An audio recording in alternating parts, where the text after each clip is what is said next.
It's my pleasure to welcome you here to the Friday edition of the Clark Howard Show. Our mission is the same, though, every day of the week. It's to serve you with advice and information that empowers you so you make better financial decisions in your life. So, also, I talked about my worries about the economy yesterday, but today I have a really positive economic story I'm going to share with you later in this podcast. But first, it's Clark Stinks Day, where you share with me your feedback, where you feel like I have messed up and how I could do a better job serving you and your fellow listener or viewer. I should have never encouraged you to speak. You must think I'm pretty stupid. You should be ashamed of yourself. Well, maybe I'm wrong. Maybe I'm wrong. Maybe you're right, pal. You always dance to this. That last week. Yeah, do you dance all the time to everything? I love to dance, You know me. I've never met a minute I wanted to dance. All right, here's the first Clark Stinks. Why is all the staff in your Consumer Action Center volunteers? As far as I know, you are not a 501c nonprofit, and I'm sure you would be the first one to tell us that we shouldn't do any work off the clock at our employers. I'm guessing you put them through extensive training, or they would have to have a finance background if you're letting them speak on behalf of your brand. I hope at the very least you take them on your annual staff trips around the world. I love the show, love your advice, but scratching my head a bit on this one. Karen. Karen, thank you. Okay, so let me tell you where the Consumer Action Center came from, Team Clark. Back early in my career, it was very frustrating to me. I started in media in 1987, and pretty quickly I realized that I was talking to so many people, but so few were able to ask me the question. And that's how I came up with the idea of having what we called an off-air center, because then it was traditional broadcast media, where we brought together volunteers, trained them, and we have 3 paid staff members, and the rest are volunteers. And yes, they do have a variety of backgrounds that are very helpful in giving expert advice in various areas. And people want to help, and so they volunteer. The Consumer Action Center costs money to run, and we absorb it as an expense like any other expense. So the whole idea of it is to be of service to others, and the people who volunteer are doing it to be of service to others. No, we don't take the volunteers on our staff trips because we need entire airplanes if we did so. And we do a variety of events over the course of the year to show appreciation to our volunteers. And we do it for a very simple reason. It was done simply to be a service to people, and the volunteers love being a part of that service. My husband and I listen almost every day. We travel quite a bit, and I was surprised at the statement you made in response to a question about cruising. You stated that you left your wife at a museum and you went poking around. You were not in favor of the tours from the cruise line. Why would a husband leave his wife alone in a strange country to browse in a museum and you go wander around? Shouldn't you be with her as safety? She would probably appreciate you staying with her. We're travelers, and what we like to do is take a tour, and that way you can learn about the history of the area and the points of interest. Then we can wander around, but we always stay together. Why discourage someone from touring the country? And that's from Sally. Oh, she ends with shame on you, Sally. Okay, Sally, I'm sorry. My wife and I live an overprivileged life. We spend about 6 weeks a year, every year overseas. We're very experienced travelers. And I do romantically walk her to a museum. She calls me when she's done. I come back and get her, and then we proceed to wander around together. As for tours, I've traveled so much over the years, and I've seen so much that tours are not something that I've found to be necessary for me to do. We travel without an agenda, with no plan. We just wander where we do, and that's how we travel. And that's what works for us. Everybody's got to do with travel what feels best for them. You don't stink on this one, or if you do, you have a lot of company. I frequently hear you saying things like in all 50 states, or talking about how the U.S. has 50 state testing labs. There's a big asterisk for the 4 million of us who don't live in a state. Residents of the 5 island territories are U.S. citizens who fly the Stars and Stripes, pay taxes, can be drafted, and frequently serve our country in the military, as I did. We can't vote, that's a topic for another day, and we aren't eligible for a number of federal programs, including SSI and the ACA. When we hear things like in all 50 states or available to all Americans, we have to put that through an additional filter of even us, and frequently the answer is no. I just thought you'd benefit from hearing that perspective. Keep up the good work. You've got a lot of fans in the islands. Brian in Guam. Brian, thank you. And I just talked about how I've traveled all over the place. I've never been to Guam. That's something someday I have to fix. And I apologize for the way I say that. The reason I say that, you pointed out the actual reason, is that the rules and procedures, benefits and laws are different in U.S. territories, Commonwealth, that kind of thing. I'm not talking about the states that are Commonwealths. I'm talking about Commonwealth of Puerto Rico. And because of those differences, I really talk about whether something is all 50 states or not. And I apologize if the way I say that makes you feel excluded, which truthfully, a lot of times people in U.S. territories do feel overlooked and underappreciated. And thank you for your service. My cousin was stationed in Guam with the Air Force. That's a big one. Telling people to price... Should we do a staff trip there? Sure. Telling people to price shop prescription drugs is irresponsible and potentially deadly. Utilizing multiple pharmacies assures incomplete medication profiles that may result in harmful interactions being missed. I suspect your family would rather inherit fewer dollars but have you live a longer, healthier life. A better idea is to develop a strong relationship with a single pharmacy or pharmacist and ask them for help in managing your out-of-pocket costs. Jeff. Jeff, thank you for that perspective. You know, as I discuss ad nauseum, the big chain pharmacies, the workers are so understaffed in their pharmacies and so overworked.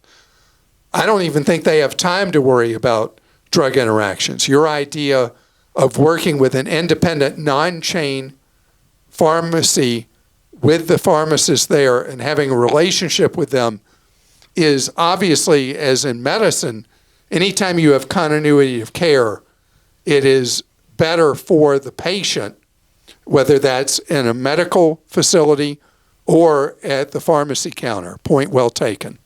And I think most pharmacies have an interaction thing that will automatically pop up if they know all your medications. And isn't there like a medication registration where pharmacies see what medications you're getting from other pharmacies?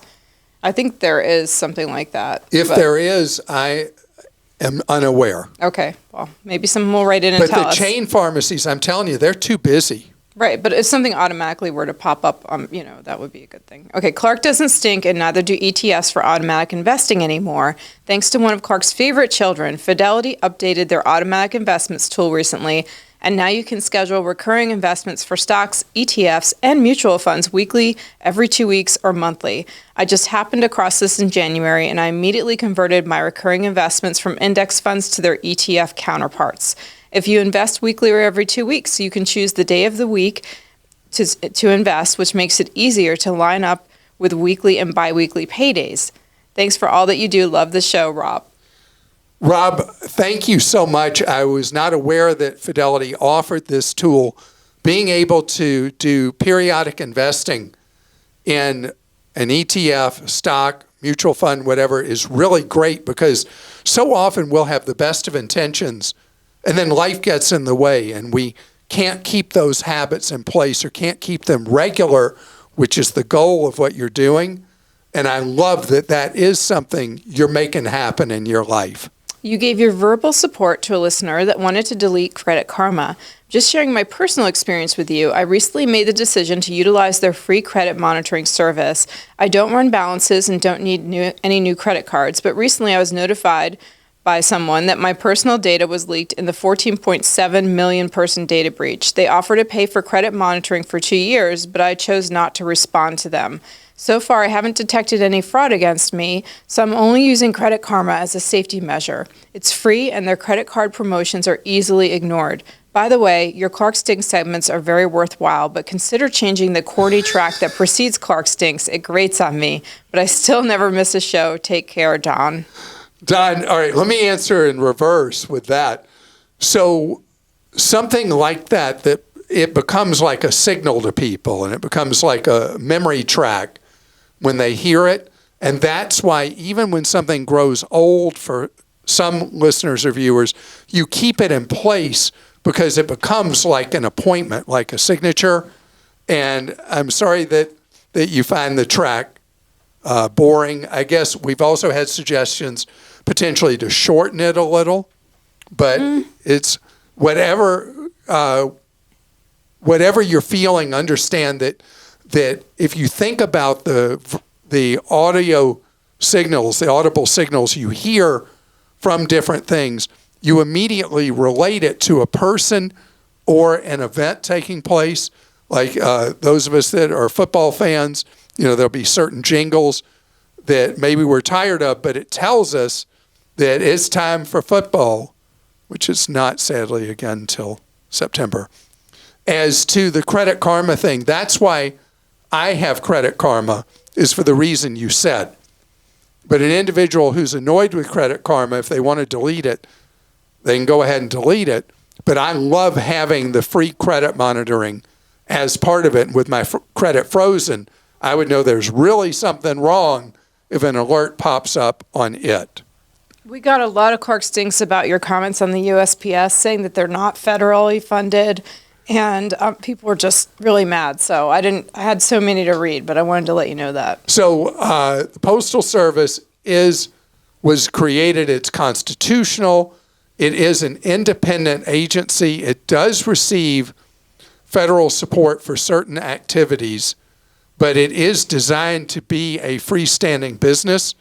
It is a complicated kind of thing, so I would call it, if you prefer, independent federal agency or a quasi-governmental agency. But it's birthed out of the federal government. It's birthed in the Constitution, and it is, if nothing else, it's federally influenced because Congress decides what kind of trucks they can buy to deliver the mail, as an example. You recently gave advice on selling a home by owner that made you smell like 4-day-old fish left on the dock. You said that you want to have a thick skin when showing the house, but you also advised to make sure you pay the 2 to 3% for the buyer's agent. This is contradictory. The buyer's agent will most likely show the house without you present, so you won't hear the comments about the bad color carpet or drapes. Also, you advised to get things fixed, hire an inspector, and make it appealing, but that costs money. I would list the house as described above with the buyer's commission, but I wouldn't fix a thing. You might get buyers willing to buy it as is.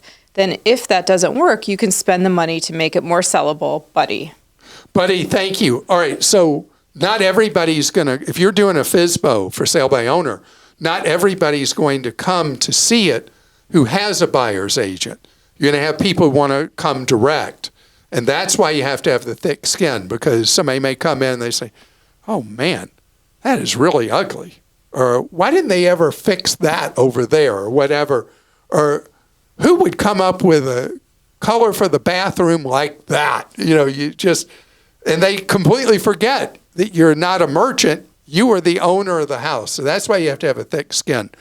On fixing things, when a buyer is looking at a house, except in the strongest of strong markets, the buyer is buying a fantasy. They want it to be their dream they're moving into. And they don't want to see the reality of peeling paint or faded this or broken that. And so they aren't going to give you, except in the strongest markets, they're not going to give you as generous an offer, and your house may not sell as quickly as if the house has great curb appeal, looks happy, well-maintained, and a lot of those improvements you can do will cost a lot less than the additional dollars or the quicker sale will save you in getting the house moved at a faster pace.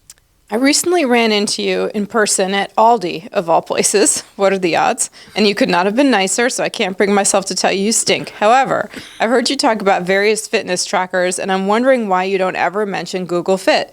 It's not a separate device, but a free activity tracking app. It came pre-installed on my Android phone. I use it mainly to track my daily walking steps and weight, and I set up weekly goals. It can also detect heart rate and respiratory rate using my camera. I realize it doesn't have all the bells or whistles of a dedicated fitness tracker, but I like that I don't have another device I have to keep track of or keep charged or remember to take with me when I leave the house. As long as I bring my phone, my activity is being tracked. Best of all, it's free. I think it's the perfect for someone who's just beginning a fitness routine to see if they can stick with it before investing in another advice. Thanks for all you do, Bill. And Bill, thank you. I was not aware of Google Fit. Did you know about it? But I feel like it's not as accurate as something that's actually like I'm wearing, that three knows different how many devices. steps I'm taking, and yeah. You're wearing 2 devices. I do. have I've 3 got the Aura and my Samsung watch. in my Garmin fitness tracker. So I got But to it's tell you, probably close to accurate. I mean, I think I'm being, I do, I think it's good. you and I are both obsessive with Yeah, for me exercise having and fitness. Bill said he's setting up goals and all that stuff, so that's great. I mean, Yeah, that's the key. And Bill, I don't know if you saw, Aldi recently was selling their own branded fitness tracker. There was a wristband fitness tracker. Why don't you guess how much it was, Krista? Because you think about how expensive these fitness trackers are. Yeah. And people who buy the really fancy Garmin's pay $700 for them. yeah. I don't know. Was it like 50? How about $4.99? Wow. Well, I was- definitely doesn't have built-in GPS. I was almost tempted to buy it. Who knows? I was almost tempted to buy it just to see Yeah, you should if have. you could do that with a. That'd be a great review to put on Clark.com. So I should have done it. Darn it. I'm sure they're all gone now. Maybe someone will let us know if it was if it became instant e-waste, or if the Aldi $4.99 fitness tracker actually does the job too. But Bill, your cost is free because you already have your phone and you're using the Google Fitness tracker without another device you have to charge. Speaking of which, my Aura Ring is starting to die. Uh-oh. It's not holding a charge long enough. I'm having to charge it all the time. So that's going to be an ugly expense if I have to replace this. I will. Coming up ahead, do you know what makes an economy grow? What actually makes an economy grow?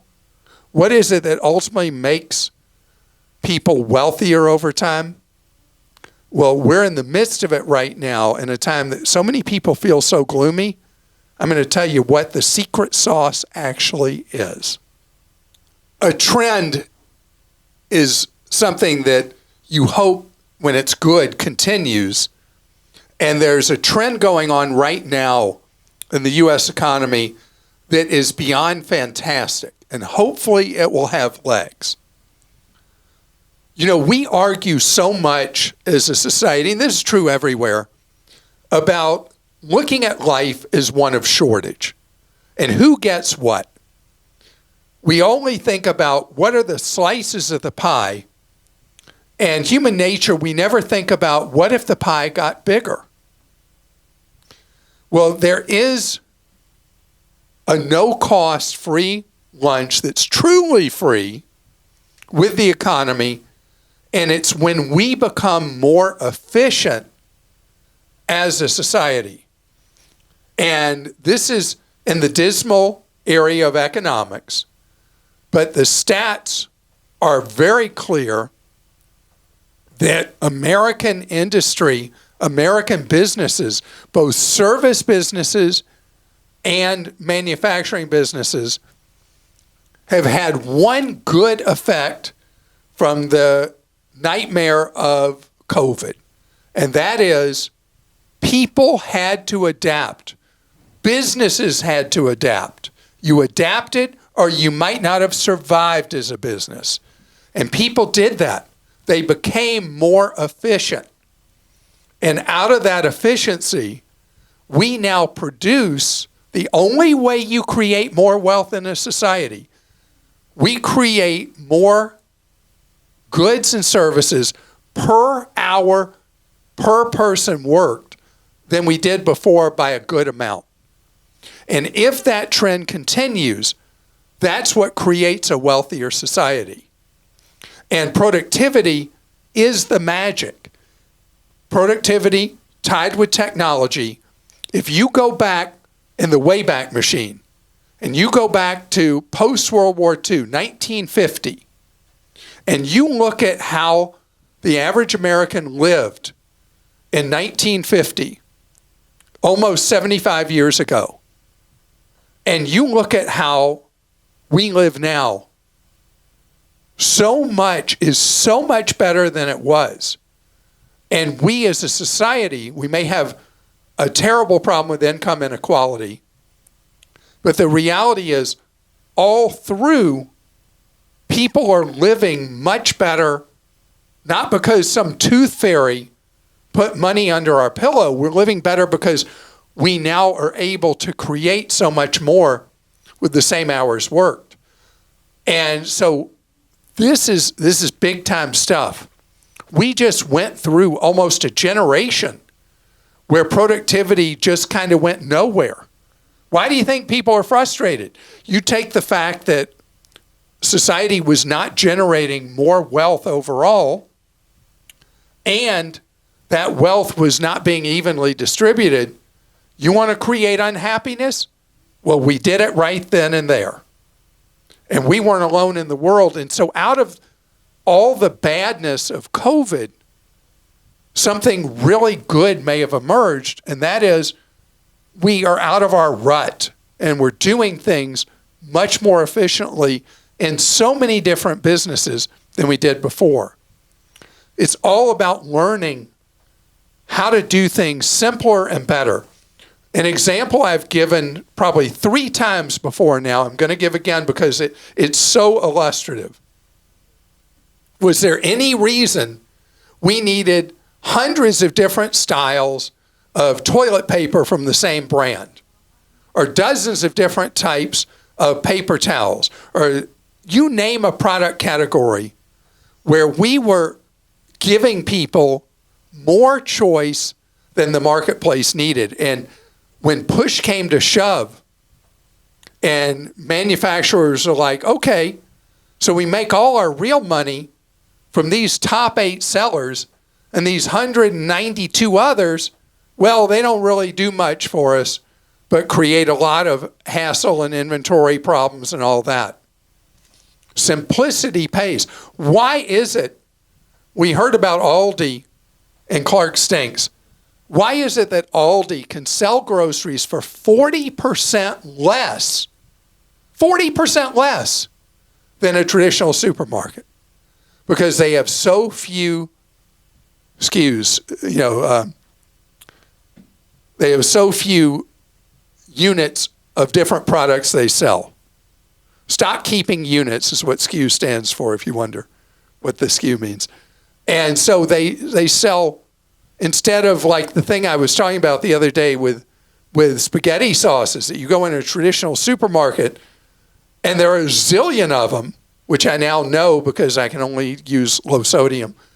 And then you go to Aldi, how many do they have? They have 2, 3. And so they're able to be so much more efficient. That's one of the things manufacturers learned during COVID was, let's be more efficient. Let's not have to bring down assembly lines so we change out. We're making this instead of that and all that. And so there is a fundamental change that will fall into old habits eventually. But also in service businesses, people had to adapt or die in service businesses during COVID. And those that could adapted, and they became more efficient. Now, in service businesses, do you consider this to be more efficient or more impersonal?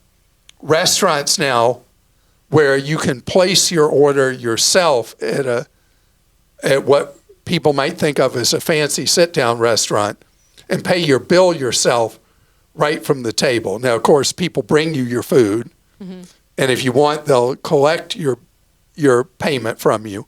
But you can do the ordering and you can reorder drinks and you can pay and all that. Good thing or bad thing? I think it's a good thing. I just ate at a place like that last night, in fact. But it was sort of, they do a good job at this restaurant. The person came up to me and said, if you need anything, stick this card up. I'm happy to come by your table. They have food runners, but then there was like a server going around and, if you needed something, you could. But I did everything. I ordered on the app. I paid on the app. I was eating with a friend. We were able to each pay for our own food on the app and order our food. It was great. And so that efficiency that also creates a certain, for many people, a depersonalization is an example of what we've done that's made the U.S. economy more efficient. I realize it's not as personal, but more efficient. And that efficiency, that does create more wealth. All right, we'll go to questions. Steve in Washington says, I just signed up for term life insurance for 20 years.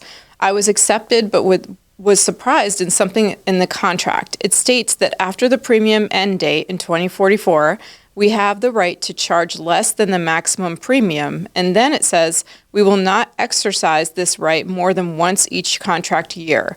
I think what they meant was more than the maximum premium. I know what this Premiums will means. cease after 40 years. What happened to a 20-year term? Do I have to contact them in 20 years and cancel to avoid getting more charges? I'm confused. Okay, so let me explain to you what happens, Steve, in many level term insurance policies.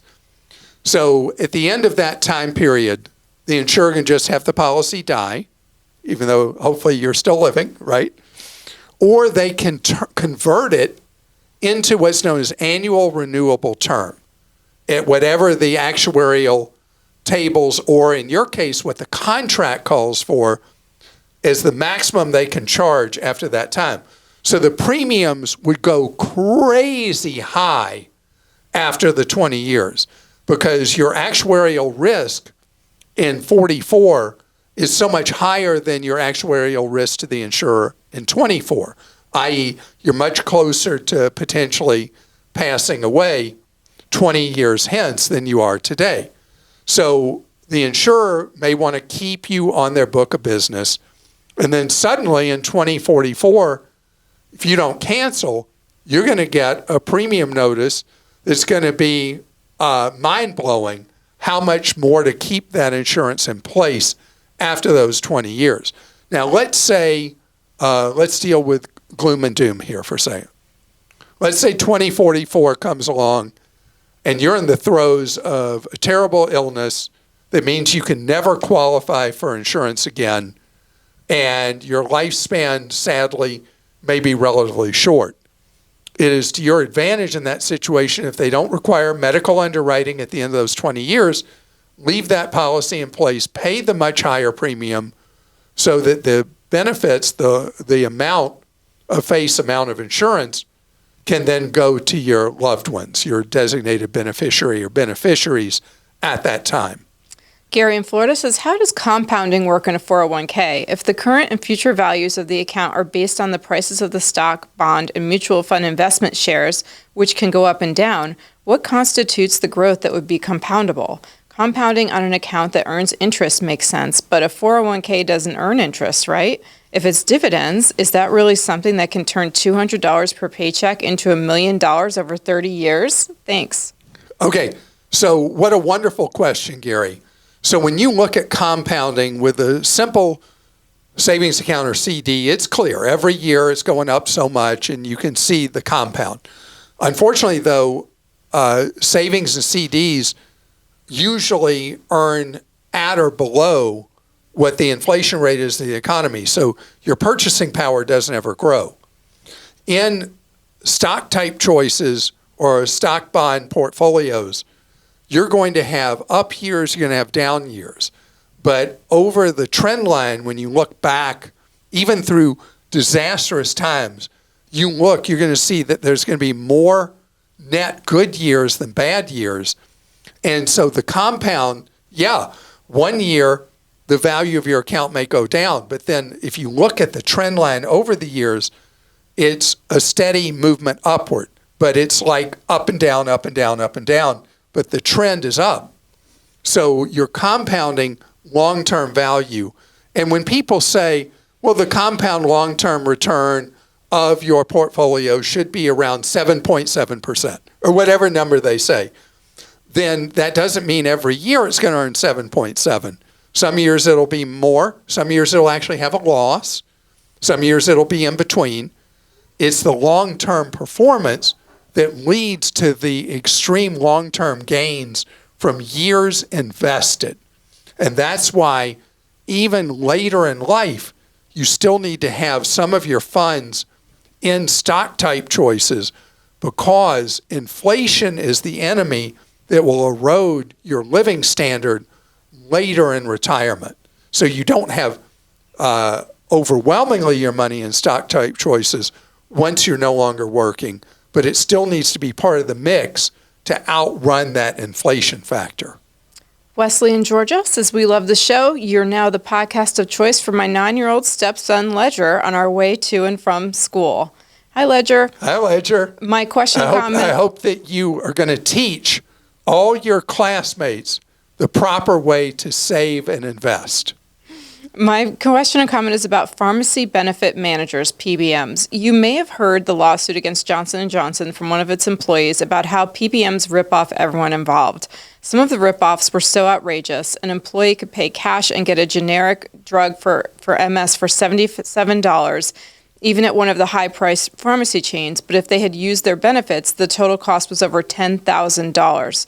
There are PBMs that do things differently. And there's one I wonder if you have heard about, the Costco PBM. Yes, you heard it right. Your favorite wholesale club also is making a play in the broken PBM market with the same approach they always use, a transparent admin fee and no junk fees and hidden markups. There are others, and he mentions a couple, using a similar approach, but I'd love to hear your thoughts about the broken PBM market and whether these different kinds of PBMs can help fix it. So I don't want to get too in the weeds with this, but PBMs obviously hurt the American economy and hurt the American people. PBMs are a corrupt influence in the medical business, because what these big organizations do, many actually owned by insurance companies, is they live off of kickbacks. And the pharmaceutical manufacturers pay kickbacks that should be outlawed. It should be a crime, a federal crime, to have these methods of bribery. And that's what they are. They are bribes. And so the customer who's supposedly saving money, the patient, is being cheated by the PBM. People who work for large employers are usually channeled into one of these PBMs to fill meds. For most of the medicines you have that you take, you can fill them cheaper without the PBM than filling it with the PBM. I do this routinely with several of the meds I take, that I fill them free market, and I fill mine retail at Costco. And I did talk about the Costco pharmacy service, but I did not describe it as it technically is, as a form of PBM, because I didn't want them tarred as being part of the corrupt and dirty practice of pharmacy benefits managers. I'm not sure if there's any public benefit to employers using PBMs, but I can tell you they're clearly hurting the public, hurting you and me each and every day. And what you've got to do is know that it is a corrupt system, and you've got to know the right way to shop for meds on your own and compare the price filling on your own versus filling through the PBM. And they're like they're a curse on the American economy and the cost that you and I have to pay for medicine. And it's one of those things that we know the problems with healthcare in the United States, but we're not focusing on how to fix them. And I hope at some point we get there. And this is the second time this week. On Monday, I did this. Here I am again on Friday, ending on a negative note with the podcast. Krista, what has happened to me? Nothing. Like you said on Monday, sometimes things are not great, but there are positive things happening with like Costco and other, right? It's okay. Yeah, and Mark Cuban's discount. Yeah, Cost Plus drugs and Yeah. it's all right, So, Clark. I hate being It's gonna negative. be okay. It's I hate okay. being negative like that. You're I not. will. You're telling it like it is. Yeah, I will. Boy. You know, it's funny because a lot of people don't know that what I wanted to do from when I was 6 years old was run for office. And I'm so glad that was never the path Yeah, me too. I went down. And when I thought twice about running for office, in the time you and I have worked together, you were like, you sure you really want to do that? Yeah, you were talking about me being your chief of staff. I don't want to work in an environment like that for sure. I will. Anyway, I digress. Remember, we're about positive energy here. Yes, we are. Positive change, and you taking control in your own life. And know that some things are a little sordid and gray, and it's up to us to overcome them, either individually or as a society. And this is an example of that. So remember what we're devoted to, you having the knowledge so you can take more control in your own life and save more of the money you make, spend less of what you've got, and never let anybody rip you off, including any stinking PBM.